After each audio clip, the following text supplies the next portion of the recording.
Physics 2211, Lab 2, this is Caden Smith. The purpose of this lab is to explore the motion of an object due to only the forces of gravity and drag when the object starts at rest. In general, as an object falls, the magnitude of velocity increases, but this also increases drag, leading to an eventual terminal velocity. In this lab, we will directly compare the motion of our experimental model and its theoretical counterparts, both with and without theoretical drag.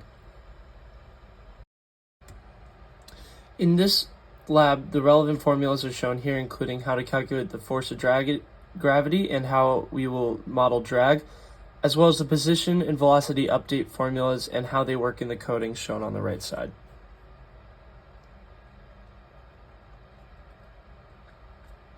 In this lab, the system is the cardboard box, and the surroundings is everything else in the universe, including the Earth and the atmosphere. And this is the free body diagram for this project.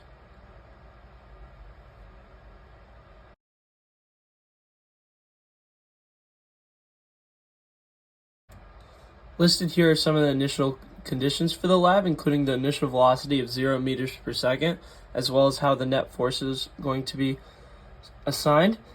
The weight and dimensions of the Welch's box that I used in the experiment are shown on the right, as well as the initial time and final time on the left side. Here's the original video of me dropping the box, and now here's the tracker version of that same video.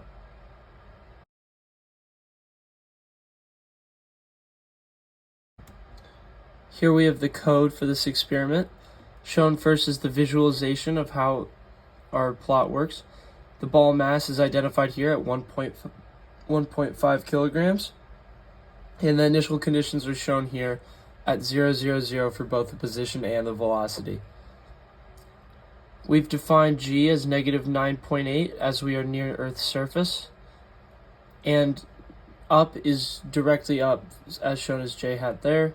This first experiment is with b equals 0, so there's no drag, and this is the resulting net force because b equals 0.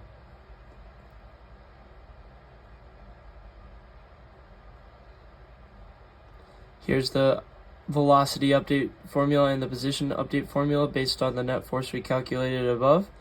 And let's go ahead and run the program. And there we go.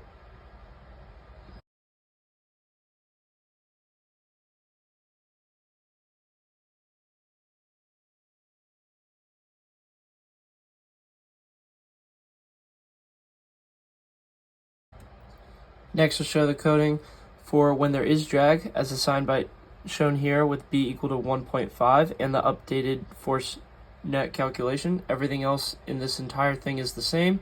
Go ahead and run it, and here it is. You'll notice that I've changed it so that it only runs to 0.7 seconds, as that's how long our lab lasted, and the velocity does not decrease at the same rate as it did before. Here's the data for our experiment in all three sets. The position versus time graph is shown here.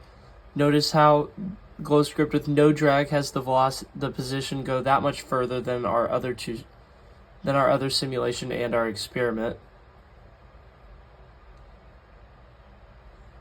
The calculated velocities from the positional data is shown here as well. Notice how the glow script data is perfectly linear for when there's no drag. The experimental model was more similar to the model with drag than without drag, which makes sense because there is drag in the universe, and b equals 1.5 turned out to be the best coefficient of drag for this experiment, with the final positions of the experimental and glow script model being almost identical.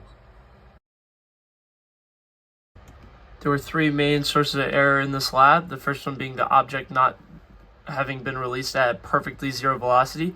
Secondly, was the way we calculated the force of drag, which on the right you'll see how we did the calculations versus how the coefficient of drag is actually calculated. And then the third and final one is how tracker is not 100% accurate, as the video depth and stuff like that isn't exactly perfect. If we were to have thrown the object at the beginning downwards instead of starting it at rest, the terminal velocities would have been identical, just the speed to which the terminal velocity was reached would be different.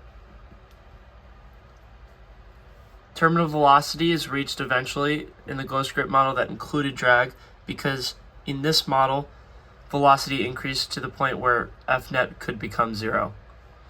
Drag affects the motion of falling objects by increasing drag force as speed increases. This leads to all objects that are affected by drag to have theoretical terminal velocities while in freefall.